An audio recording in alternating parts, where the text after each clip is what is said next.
Asyhadu an la ilaha illallah wahdahu la syarikalah wa anna Muhammadan abduhu wa rasuluhu alladzi la nabiyya ba'dahu amma ba'du. Hadirin ikhwati iman wabil khusus mutakifin Masjid Ar-Risalah Tegalega Kota Bandung. Pada kesempatan sore ini di kajian i'tikaf saya ingin membahas apa yang menjadi tujuan dan apa yang diharapkan oleh Allah Subhanahu wa taala dari kewajiban saum kepada orang-orang yang beriman. Kalau kita ingin pergi ke suatu tempat, kemana? Ke Pangandaran lah, gampang. Nu kudu disiapkeun teh naon heula? Non karcis acis, uang. Apalagi uang itu efek dari sesuatu. Jadi apa yang harus kita siapkan dulu namun orang hayang ini ke Pangandaran? Kesehatan fisik itu efek dari apa? Efek dari tahu apa itu Pangandaran. Makanya kalau misalnya fisik yang disiapkan untuk pergi ke Pangandaran, lamun kenyarari awak ini mah. Lamun ti Tegalega mereka bajang loa nyarari awak ini mah. Ini nggak bisa. Jadi dia mengukur atas pengetahuan tujuan kita itu, kita akan mengukur bekal kesiapan rute, karena kita sudah tahu dulu tujuannya itu seperti apa. Entah mau ke Pangandaran mau bawa jaket kandol, bawa selimut gitu. Tetapi dia membawanya baju pantai gitu. Kemudian juga baju yang tidak gerah, kaos. Karena sudah tahu. Nah, perjalanan ibadah kita di bulan Ramadan, wabil khusus saum itu ditujukan agar kita bertakwa. Nah, mudah-mudahan kalau kita sudah tahu takwanya, apa yang kita siapkan itu bisa sesuai. Tong nepikeun ka reka Pangandaran mamawa baju haneut. Karena salah pemahaman terhadap tujuan atau pemahamannya itu. Nah, ikhwatul rahimakumullah, berangkat dari sini saya beri judul takwa itu. Ini bukan bukan penafsiran atau bukan definitifnya. Tetapi ini salah satu bentuk dari takwa itu adalah sehat rohani. Jadi jelema takwa mah sehat rohani. Kumaha kitu saum teh diwajibkeunna untuk orang-orang yang sehat sehat jasmani. Jadi nu sehat jasmani itu diwajibkan saum. Tapi nu sakit tapi bisa kene saum boleh.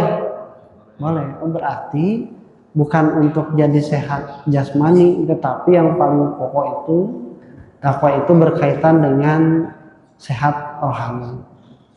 Diri kita itu ada dua unsur, ada jasmani, ada rohani.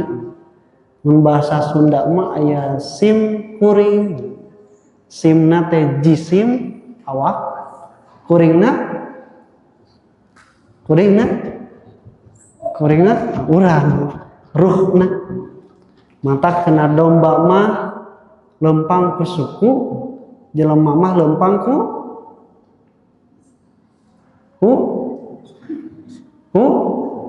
ku kuring.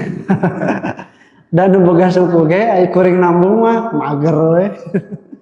Jadi jelema mah kuring. Huruf yang ada di dalam dirinya itu. Nah, oleh karena itu dua-duanya itu hidup dan dipelihara. baik jasmani ataupun rohani. Ciri hidup itu diantaranya harus punya nutrisi. Makanya jasmani itu butuh nutrisi dari makanan. Ruh juga hidup dan dia makan. Cuman makanannya bukan yang seperti jasmani. Sap lupaning bala-bala gehu dekaret sanes. Tapi makanan-makanan nu sifatna rohani. Tong kabayang dupa atau naon sasajen bukan.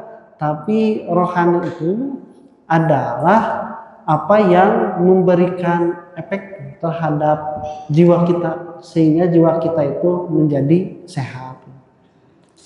Nah, contoh orang yang berzikir itu sedang memberikan nutrisi bagi rohaninya sehingga jiwanya itu menjadi tenang.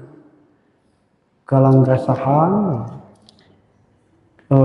galau, membahasa anxiety, terus burn out, anu karar itu pokok namanya, itu semua kondisi bahwa si ruh itu tidak sehat. Nah, dia itu berarti kurang asupan. Terus dikir, tenang, tensinya itu stabil, detak jantungnya juga stabil.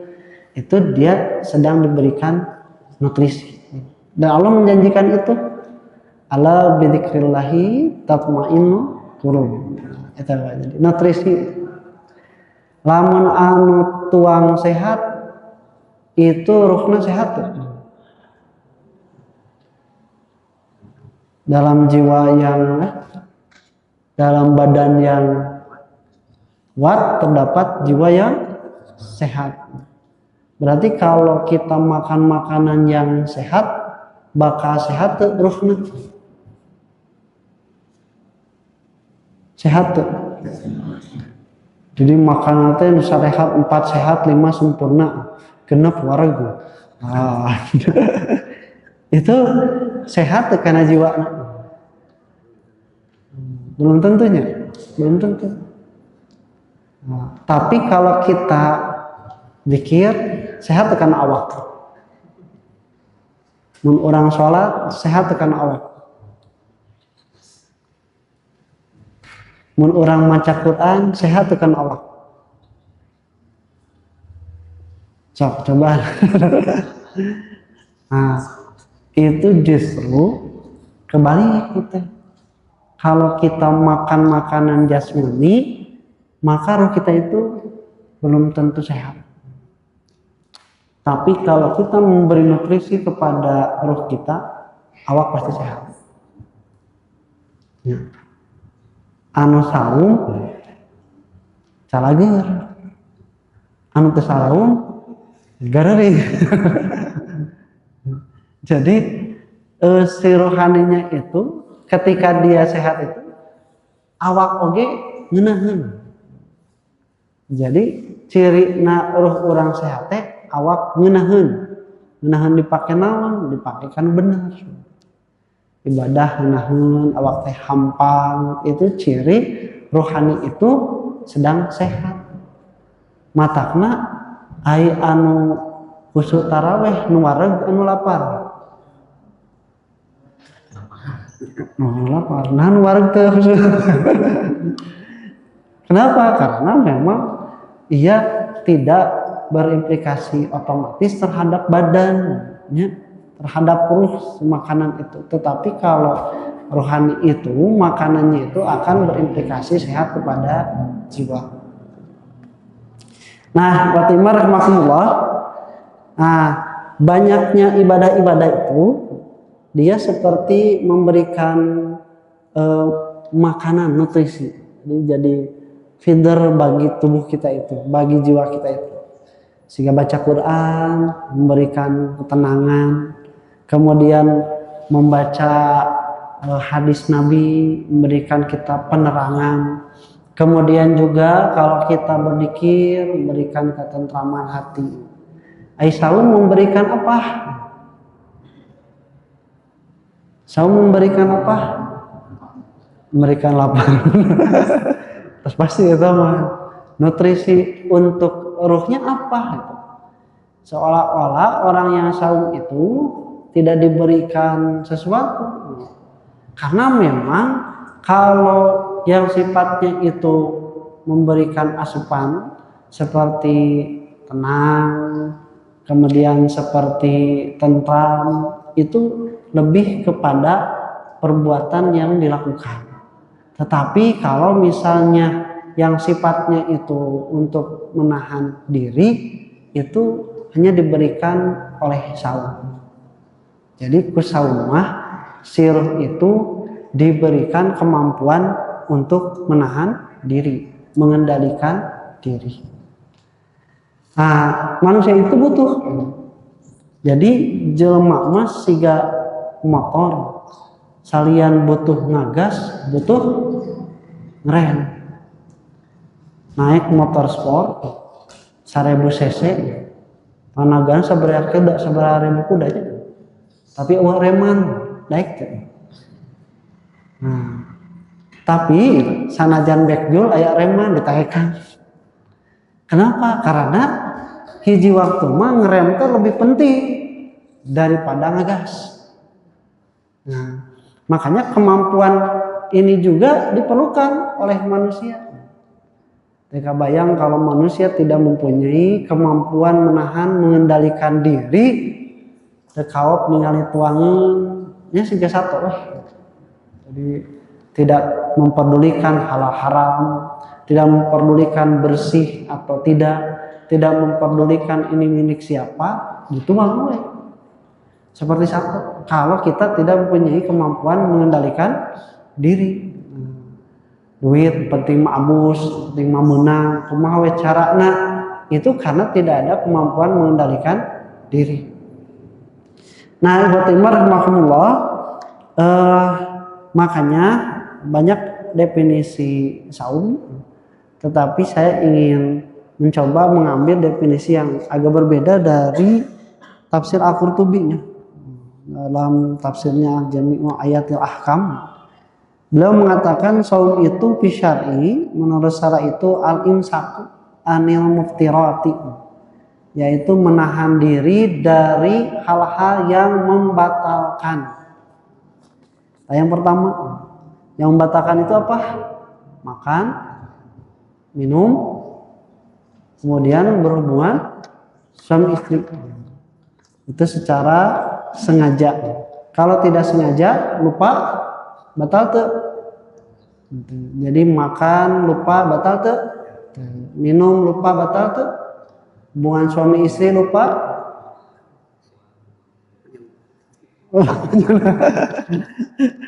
Lamun dikersakeun bener lupa, henteu. Mun dikersakeun bener lupa, henteu. Anu mayar kiparatna suamina istrina. Can pernahnya. Jadi kalau suami istri berhubungan badan di siang hari, nu mayar kiparatna saha? Saha? Suami atau istrinya? Tergantung tadi aya nu poho teu. Mun anu poho teu kudu mayar. Lamun ingat mayar. Mun anu maksa mayar. Anu termaksa, anu dipaksa temayar. Nah, itu jadi itu tidak berlaku dua-duanya, tergantung kondisi keadaannya. Ngan ieu mah lamun bener dikersakeun dua anak pokok. Nah, itu tidak membatalkan di muftirah. Pertama, ma'iktiradin niyati min tulu'il fajri ila ghurubi syamsi, dengan disertai niat dari terbitnya fajar sampai terbenamnya matahari. Tabaru wa tamamuhu wa kamaluhu, dan sempurnanya dan lengkapnya. Apa perbedaan tam dan kamal? Tam itu sempurna tapi menutup kemungkinan ada lagi. Nah, kalau kamal itu sempurna dan menutup kemungkinan ada lagi tambahan, tidak ada. Makanya kalau nikmat itu atmam tuh, kalau agama itu akmal tuh, beda. Kan tidak ada tambahan lagi untuk menyempurnakan agama, binah kan itu. Tapi kalau nikmat itu menutup, tidak menutup kemungkinan ada lagi yang lebih baik. Umat kita itu, umat Nabi pada haji wada turun ayat itu sudah disempurnakan nikmat untuk mereka. Tapi tidak menutup kemungkinan umat yang setelah Nabi itu mendapatkan kenikmatan lebih dari mereka. Tapi kalau agama sudah mentok, tidak akan lagi ada tambahan. Ini kalau saum itu sempurna dan lengkapnya itu bijtinabil mahdurati, itu dengan menjauhi hal-hal yang dilarang. Kalau makan minum sudah pastinya hubungan suami istri, tapi ada yang dilarang, seperti berkata dusta, kemudian juga berteriak-teriak, melakukan perbuatan-perbuatan jahlun, itu dilarang. Ini berarti tidak membatalkan tetapi mengurangi pahala dari saumnya itu. Wa adami wuqu'i fil muharramati, dan juga dia tidak terkena kepada hal-hal yang diharamkan. Makanya contoh bisa hari anu puasa main slot batal tuh. Puasa tapi main slot batal tuh. Kan lamun anu puasa minum aom batalnya, batal. Lawan puasa main slot, jadi dia ngabuburit nanti bari main slot.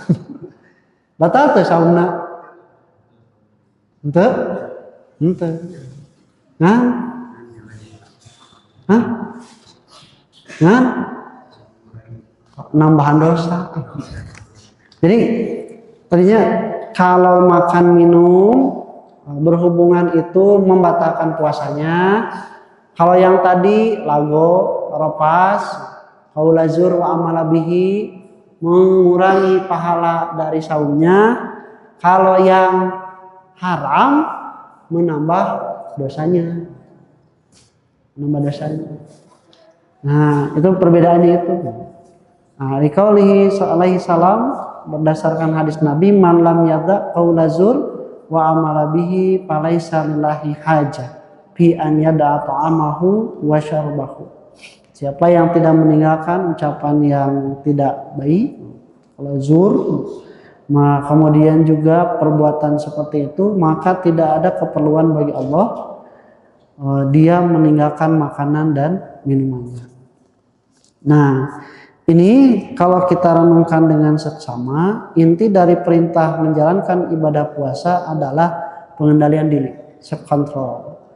Pengendalian diri itu adalah salah satu ciri utama bagi jiwa yang sehat. Dan manakala pengendalian pada diri seseorang terganggu, maka akan terjadi timbul berbagai reaksi patologik, kelainan baik dalam alam pikir, perasaan, dan perilaku yang bersangkutan. Nah, reaksi patologik yang ditimbulkan tidak saja menimbulkan keluhan subjektif pada dirinya, tetapi juga dapat mengganggu lingkungannya dan juga orang lain. Kieu contohnya, lamun orang bade tuang teu cuci tangan, raos tuh. Raos Tapi sadar tuh yen eta teh bisa menimbulkan penyakit. Sadar. Tapi kitu deui. Nah, kitu deui. Ada juga dengan cuci tangan, apalagi dengan cuci tangan 6 langkah itu kan sudah efektifnya.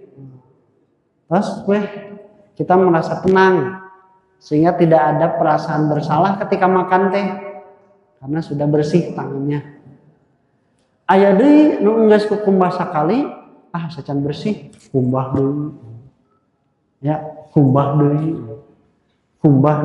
Aya teh kitu. Terus dikumbah make hand sanitizer. Pas tuang make sendok atau nanaonan.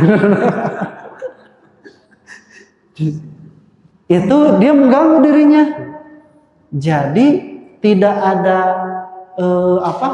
tidak ada perasaan cukup, tetapi selalu merasa was-was dan kurang. Terus itu sehat tuh? Tidak sehat itu. Karena sekali atau mungkin maksimal 2 kali untuk menghilangkan keraguan dapat dimengerti, dipahami. Tapi hayo we kukumbah. Ngaganggu teu keur kabatur. Naon ngagangguna?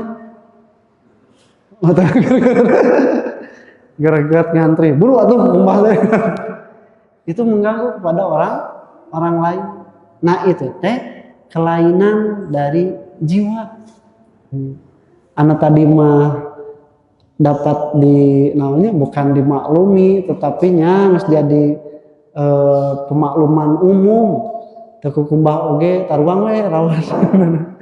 Padahal itu juga sama kelainan sebenarnya. Tetapi yang lebih ekstrim itu yang tadi geus kumbah, hayo we kumbah. Itu kelainan. Betul.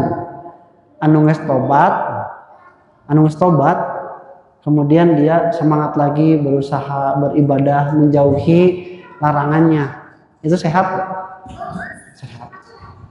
Geus bertobat terhadap suatu dosa, terus nyuncurikan, terus nguyung, terus menyesali diri, sehat.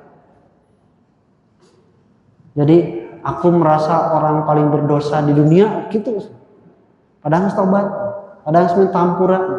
Sehat tuh. Sehat tuh gitu. Itu tidak sehat. Karena dia mengabaikan sisi lain dari roja kepada Allah. Jadi khaufna we siun gitu karena siksa Allah, karena telah berbuat dosa. Tapi dia menghilangkan roja pada Allah.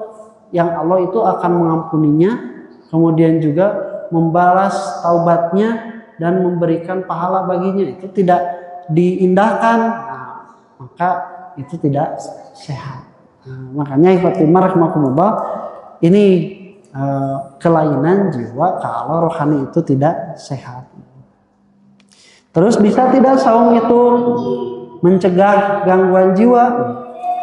Di gangguan jiwa yang dimaksud itu bukan yang psikosis, tapi non psikosis.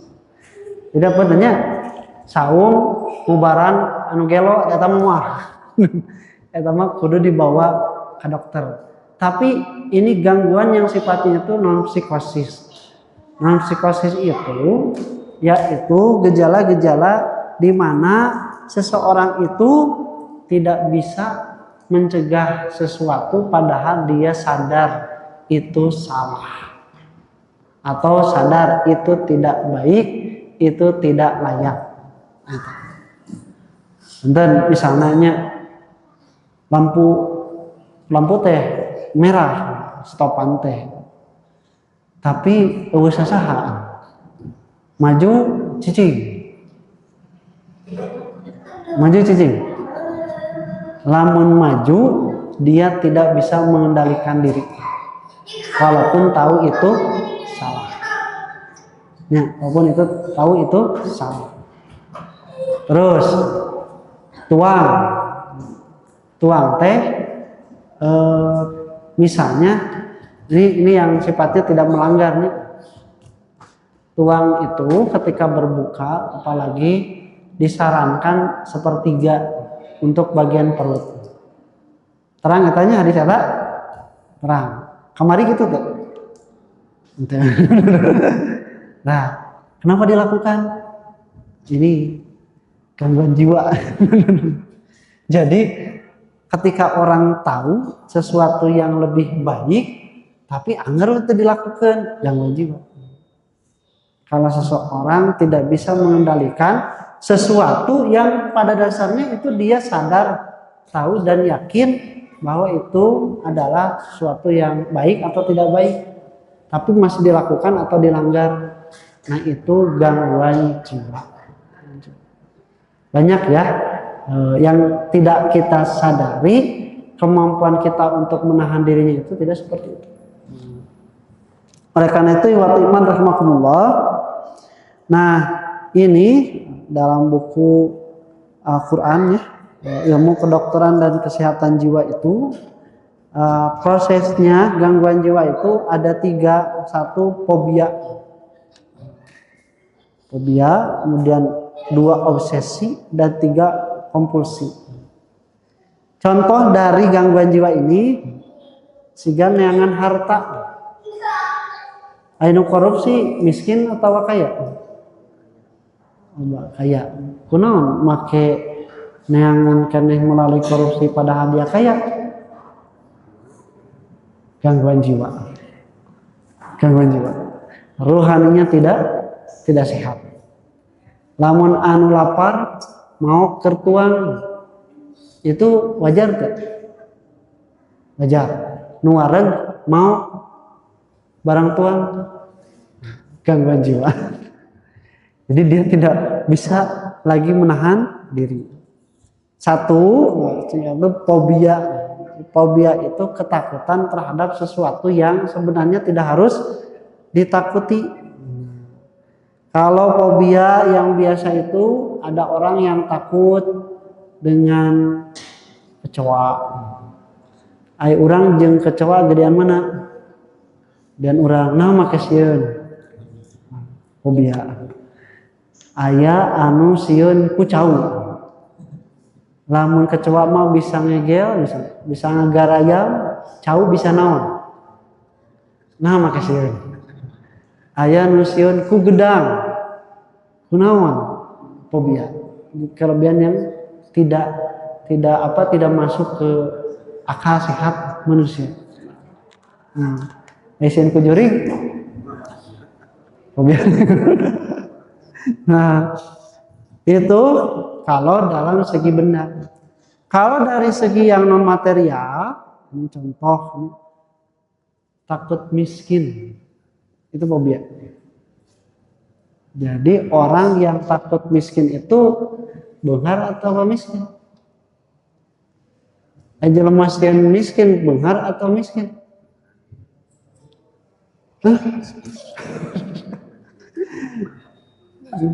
Jelema miskin sieun miskin kan geus. Jelema anu fobia takut miskin itu adalah yang kaya. Sehingga ketakutan miskinnya itu membuat dia kalau tidak korupsi, kalau tidak berbuat kriminal, bakhil. Karena takut miskin. Nah, itu contohnya.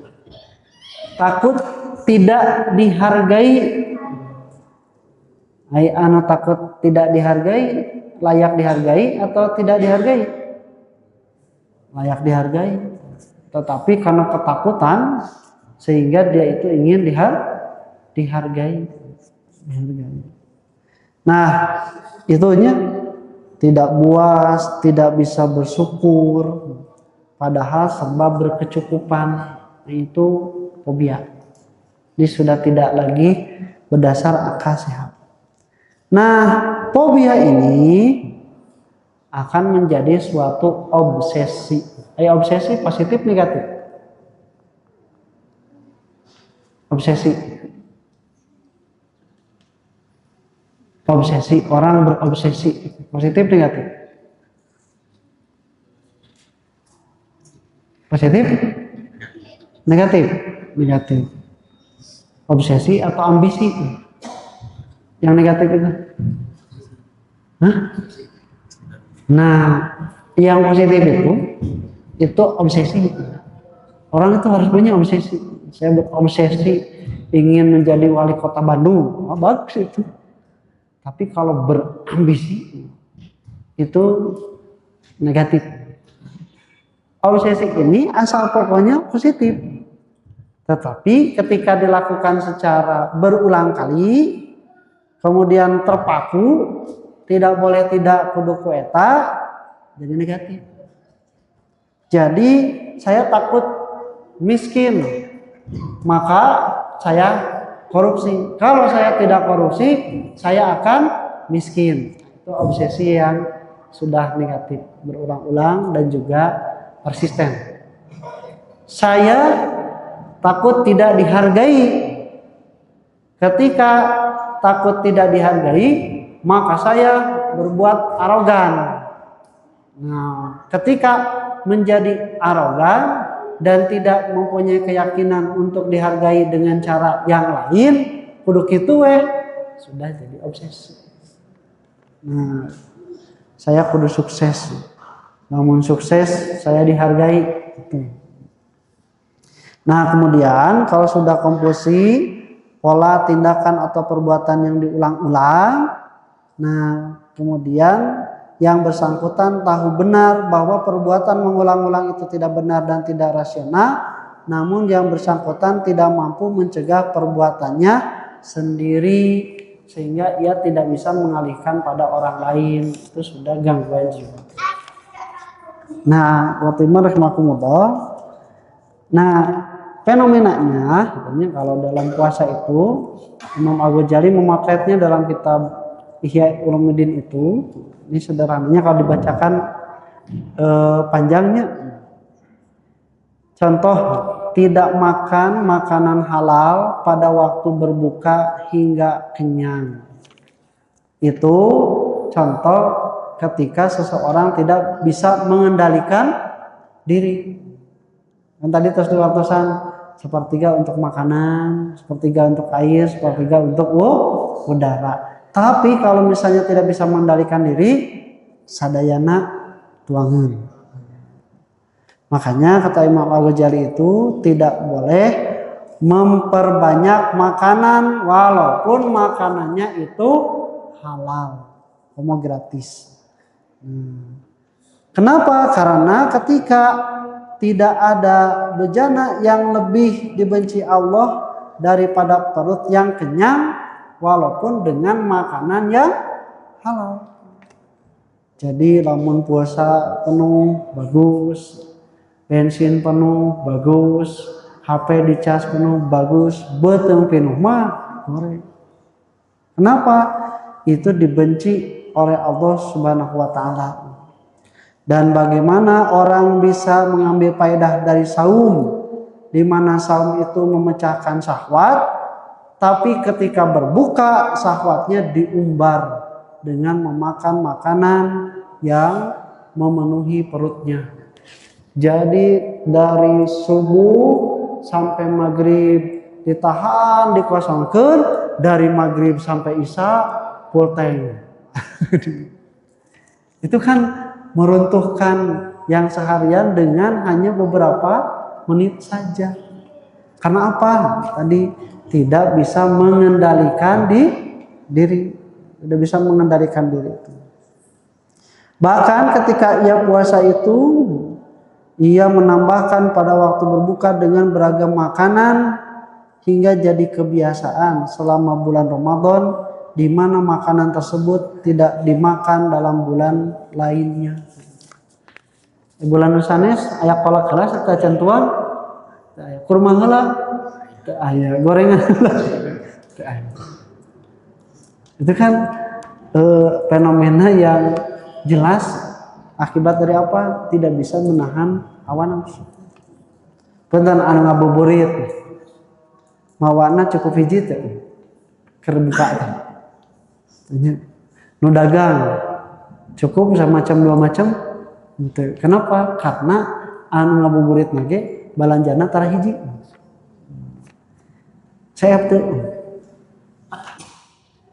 kebanyakan tidak. Kalau misalnya dia makannya itu banyak. Dan perlu kita akuinya di bulan Ramadan itu banyak makanan nu teu katuang. Baiklah teu katuang mah keur sahur we. Sahur terawas teu katuang. Nah, itu waktu man rahimakumullah. Nah, makan sehingga ketika berbuka ia disuguhi kenikmatan dan kepuasan. Kenikmatannya bertambah, kekuatannya berlipat ganda, dan terbebaslah hasrat-hasrat yang mungkin terhenti jika dibiarkan seperti biasa. Nah, sehingga semangat dan rahasia puasa adalah melemahnya kekuatan yang menjadi sarana setan untuk kembali berbuat jahat. Hal itu tidak terjadi kecuali dengan menguranginya. Barang siapa yang membuat ruang antara hati dan dadanya bebas dari makanan, maka ia terhalang dari penguasaan setan. Gitu. Jadi itu fenomena sederhananya ketika saum. Ketika saum itu kita ternyata belum bisa menahan diri ketika berbuka. Nah, makanya Imam Al-Qurtubi itu memaknai tatakun itu, salah satu kaulnya itu adalah tad'ufun, agar kalian itu menjadi lemah. Jadi saum itu membuat kita mudah-mudahan menjadi bertakwa. Kata Imam Al-Qurtubi, saum itu mudah-mudahan bisa membuat kita menjadi lemah. Fa innahu kullama qala al-aqlu dawfati syahawatu. Karena setiap kali makanan itu sedikit, maka syahwat menjadi lemah. Wa kullama dha'ufati syahwatu qalatil ma'asi. Setiap kali syahwat itu menurun, maka maksiat pun akan semakin berkurang. Wa hada wajhun majaziyun hasanun. Ini adalah ungkapan yang sangat bagus. Kila litatakul ma'asi wa kila ala umum. Nah, dikatakan ini karena dia untuk menjauhi dari kemaksiatan secara umum. Li'anna siyama kama qala alaihi salatu wassalam asyamu junnatun warja'un. Saum itu adalah tameng dan juga penghalang. Wasababu taqwa li'annahu yumitu syahawat. Dan sebab menjadi takwa itu karena dia mematikan syahwat. Saum itu melemahkan. Nah, ikhwan iman rahimakumullah, kalau sudah bebas dari makan dan minum, tidak kita meninggalkan makan dan minum, lalu kita mencari apa? Mencari apa? Jadi orang teh tos tuangan leuteun tos dikantunkeun nyalayan naon aya? Benernya anu diet meninggalkan makan dan minum mencari apa? Mencari nasi. Anu diet mencari apa? Mencari kurusnya tubuh yang apa namanya teh? Tubuh yang ideal. Lamun orang saum meninggalkan makan dan minum mencari apa? Mencari apa? Ya, makan dan minumnya sudah ditinggalkan, mencari apa? Kan lamun anu diet lu tadi mencari badan yang ideal, lamun orang saum mencari ridho Allah. Tangtas ridho Allah. Tapi mencari apa? Fatimah rahimahullah ada satu ayatnya di surat Ahzab kalau tidak salah. At-taibuna hamiduna saihun. Itu as-saihnya itu diartikannya itu ada satu kaul yang mengartikan menerjemahkan saih itu orang yang suka saum. Orang yang suka saum itu disebut saih. Asal artinya adalah musafir rohani. Menurut Imam Ar-Raghib, jika orang menjauhkan diri bukan saja dari makan dan minum, melainkan pula dari segala macam kejahatan, ia disebut saih. Disebut orang yang musafir rohani. Pada waktu Quran membicarakan puasa bulan Ramadan, tercantum satu ayat yang khusus menerangkan dekatnya manusia pada Allah oleh karena dekatnya manusia. Jadi orang-orang yang musafir rohani itu dia sedang mendekatkan diri kepada Allah Subhanahu wa taala. Jadi pertanyaan tadi, ketika kita meninggalkan makan dan minum, meninggalkan isi itu, kita cari apa? Kan? Cari ngobrol, cari Allah. Jadi ketika kita meninggalkan makan minum dan istri kita itu, kita sedang mencari Allah, mencari kedekatan dengan Allah. Bagaimana bisa terlaksana itu? Tentu dengan melaksanakan taqarrub, perbuatan-perbuatan yang mendekatkan diri kepada Allah, dan itu tidak direpotkan dengan harus makan. Yang makan itu ya 3 kali sehari mungkin. Yang minum berapa kali kalau minum? Berkali-kali sehari gitu. Minum itu tidak direpotkan, dan juga punten ya boleh tidak direpotkan oleh istrinya. Ya, tidak direpotkan ketika kita berpuasa sehingga mendekatkan diri kepada Allah. Maka kacida rugi ninggalkeun tulang, ninggalkeun leueuteun, ninggalkeun istri, tidak menemukan Allah. Tidak menemukan Allah. Jadi saum kita itu menemukan apa? Kalau tujuannya itu saja tidak tercapai. Makanya disebut itu sa'ih. Fa innas siyahata asluha adhihabu ala wajhil ardi. Asal mula wisata safar itu adalah perjalanan melintasi muka bumi. Nah, kama yasiful ma'u, seperti air yang hilang. Pasyamu maka pasoimu, maka orang yang saum itu mustamirun ala taati, dia berpuasa tetap dalam meninggalkan makanan dan hal-hal lain yang ditinggalkan. Fitar kimayatukuhu minata'am wa ghairihi fahuwa bimanzilatis sa'ih, maka dia posisinya seperti orang yang berkelana, mengembara, mencari Allah Subhanahu wa Ta'ala.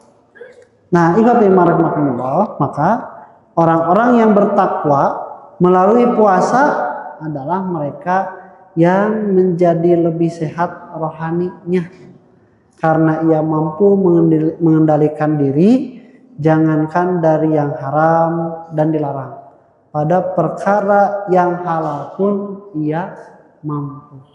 Jadi makanya ikhwatimarahmatullah, la'allakum tattaqun itu kami diartikan supaya kalian menjadi apa?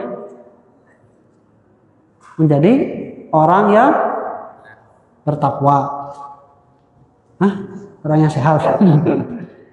Itu kalau bentuknya bertakwa itu, orang yang takwa itu kan harusnya mutakin ya, isim fa'ilnya itu.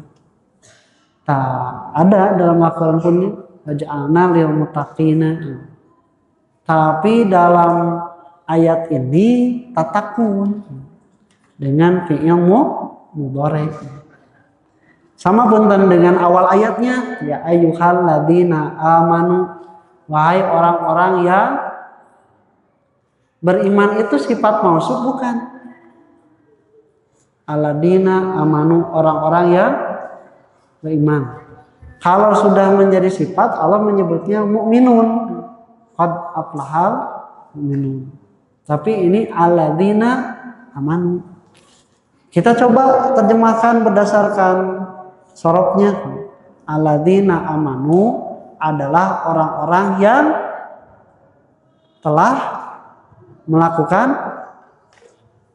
apa? Melakukan keimanan, bukan menjadi pihak. Telah melakukan perbuatan iman. Minimal syahadat kan ikrar. Jadi alladzina amanu itu adalah orang-orang yang sudah terbiasa melakukan perbuatan iman. Matak nalika dititah teh nyambung la'alakum tatakun teh dan biasa melakukan perbuatan-perbuatan iman. Nah, surat Imran rahimahullah di ujung ayat la'alakum tatakun itu juga dengan fi'il mudhari. Mudhari itu istimror, istiqbal dan istimror. Jadi kalau tatakun kita artikan secara sorotnya itu supaya kalian senantiasa melakukan perbuatan-perbuatan ketakwaan gitu. Ya, jadi supaya kalian senantiasa melakukan perbuatan-perbuatan takwaan. Misi lamun diartikeun supaya kalian menjadi orang yang bertakwa. Beres di lebaran teh kaditu nama kaditu nama biasanya karena sudah menjadi la'alakum tatakun. Tapi kalau kita artikan la'alakum tatakun itu dengan saum itu, walaupun sudah selesai ibadah saumnya di bulan Ramadan, maka kita terbiasa melakukan perbuatan-perbuatan ketakwaan. Tah eta mah rada payus, rada merenah jeung rada kaharti. Ketika kita beres saum itu, kita senantiasa melakukan perbuatan-perbuatan ketakwaan. Apa perbuatan ketakwaannya tadi? Tadi mengendalikan diri. Jangankan dari yang haram, dari yang halal pun kita bisa mengendalikan diri. Seperti minimal ketika berbuka. Berbuka itu walaupun dengan yang halal tidak boleh berlebihan. Karena yang haram itu berlebihannya walaupun makan dengan yang halal. Sakitu rupina tiasa kapihatur biri aya tanya jawab langsung aja.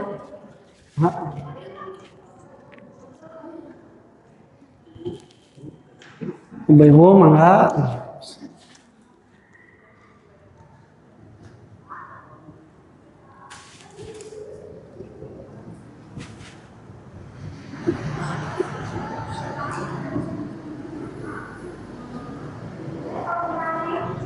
Cekapnya, oh ya, ada cekapkan suka ya.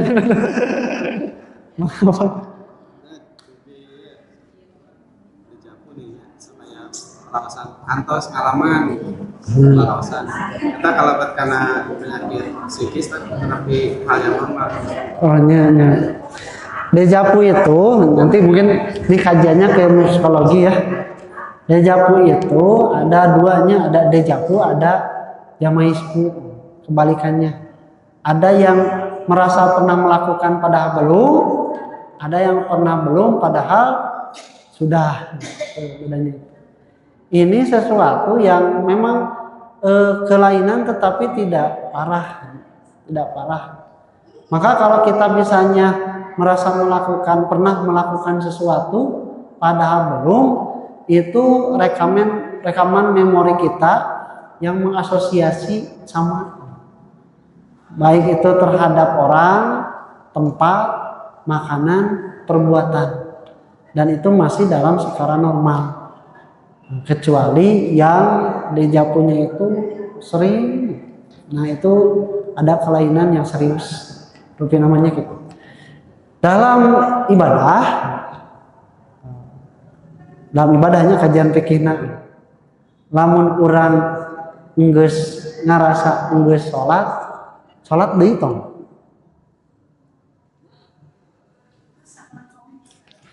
Lamun ngarasa enggeus salat deui tong.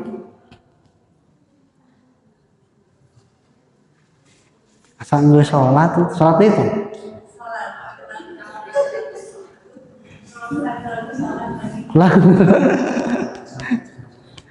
Kalau kita merasa sudah sholat itu, mohon merasa sudah sholat itu. Kenapa? Nggak takut belum, karena asal pokoknya belum. Ya, jadi asal pokoknya itu belum. Nah, kalau kita merasa sudah adzan, buka batal teh lain ngabatalan sahnya. Maksudnya saumna batal. Itu siga nama enggeus adzan. Tapi teu yakin, terus dibatalkeun. Batal teh saumna? Batal. Kada dikodoan teu? Kenapa? Nah, karena belum waktunya buka. Asal pokoknya itu saum. Namun asa encan adan subuh terus tuang efek teh sanes efek teh tos adan di bejaan teh batal teu saumna. Nah aku naon? Asal pokoknya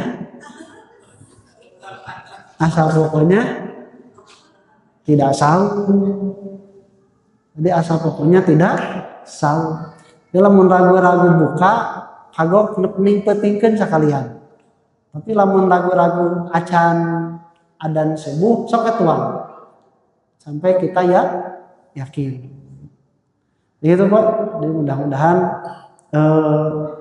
dejapu itu ya ditanggapi dengan fikih itu seperti itu pada masalah ibadah. Karena tidak bisa jadi landasan asal geus aya teh. Sanggeus jadi wentu. Maka pilih aya nu lain. Oh aya deui mangga.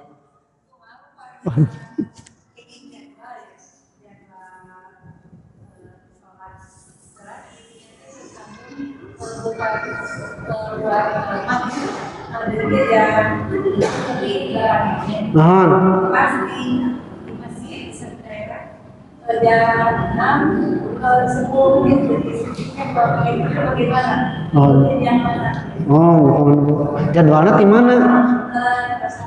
Oh, nya kada ditinggal pami jadwalnya. Mohon. Lebih dua, mohon. Memang ada selisihnya, ada selisih kita sholat itu termasuk buka saum itu berdasarkan kepada waktu yang biasa kita patok untuk sholat. Jadi ibu lamun atas nganggo amanakna di persatuan, anggo eta sanaos can adan. Nya terus itu.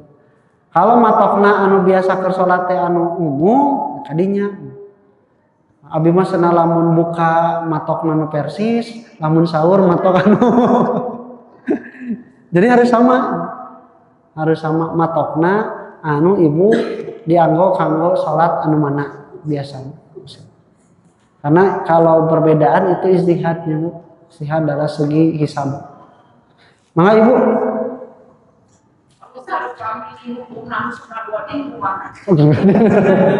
batal we atau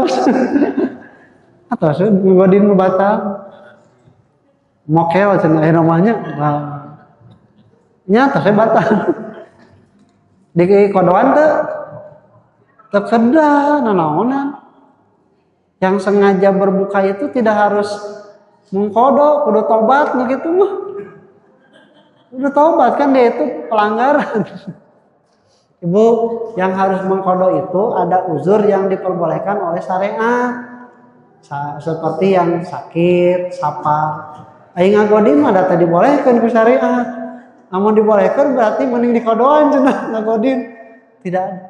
Dia tidak ada kewajiban untuk kodo, tobat saja.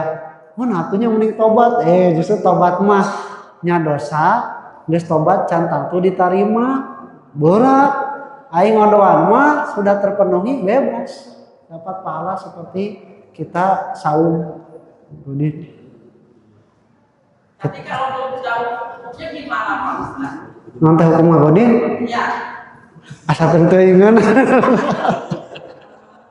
Kan ari saum teh katanya ti subuh nebekeun ka magrib ameh kuat makan siang kan batal. Saya rasa berat katanya menyebutkan tidak tahu bahwa ngagodin itu membatalkan tidak membatalkan saum. Jadi wayahnya atasnya batal itu kalau sengaja harus bertobat. Dalam hadisnya jelas siapa yang man aftara yauman min ramadhana bi ghairi udrin tidak akan tergantikan oleh saum walaupun 1 tahun. Ini dalil bahwa orang yang membatalkan saum tanpa uzur itu dia tidak usah kodok, tobat saja. Kagantian. Jeung lamun misalnya cek alosok gantian 1 tahun daek deh. Wih. Ini saumna sapoe henteu saum cek alosok gantian 1 tahun. Daek deh. Wih. Ya, situ. Makanya bertobat. Kalau tidak ada lagi kita cukupkan, mudah-mudahan menjadi ilmu yang bermanfaat, ilmu yang berbuah amal dan juga pahala bagi kita nanti di yaumul jaza. Aku qouli hadza wa astaghfirullah li wa lakum. Assalamualaikum warahmatullahi wabarakatuh.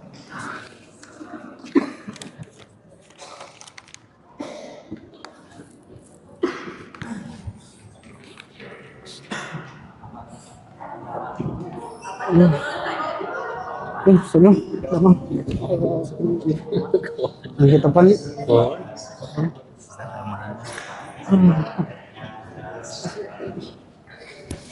Anu di Sukaleur teh aya si Bapak Asep itu.